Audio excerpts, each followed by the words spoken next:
Pourquoi faut-il créer des noms internationaux? Quand il y a un produit qui est lancé à l'échelle internationale, il faut comprendre qu'il peut y avoir des mécompréhensions, parce qu'il y a beaucoup de gens qui parlent beaucoup de langues différentes. Donc en créant un nom international, on évite le risque de devoir changer le nom après le lancement.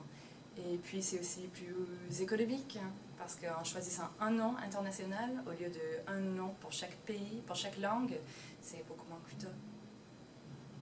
Que faut-il avant tout prendre en compte pour créer un nom de marque international? Surtout, il faut bien choisir, distinguer les pays et les langues prioritaires.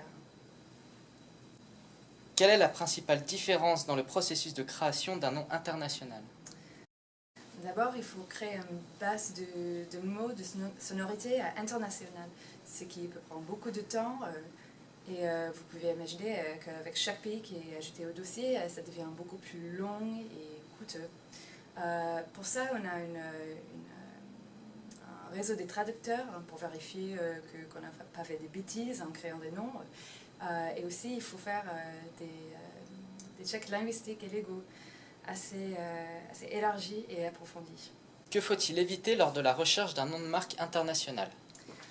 Il faut éviter d'abord des noms qui sont trop difficiles à prononcer pour les gens et aussi des noms qui pourraient avoir des connotations négatives pour les gens dans les pays où le produit sera lancé. À mon avis, il faut aussi éviter cette mentalité que l'anglais c'est forcément une langue internationale.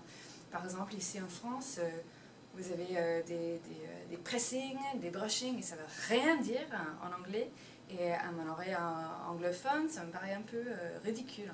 Est-ce que vous avez un exemple d'un nom de marque qui a évité la catastrophe? Il y avait une des voitures de Toyota qui, à l'international, était prononcée MR2, mais ici en France, serait prononcée comme MR2, ce qui ne semble pas très joli. Donc, pour éviter l'échec, ils ont gardé le nom MR2 partout, sauf en France, où il est appelé MR.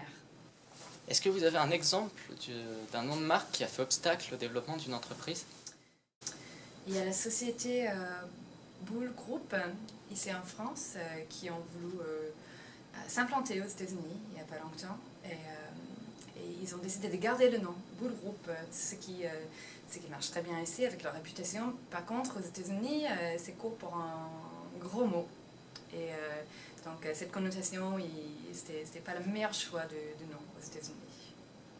Merci.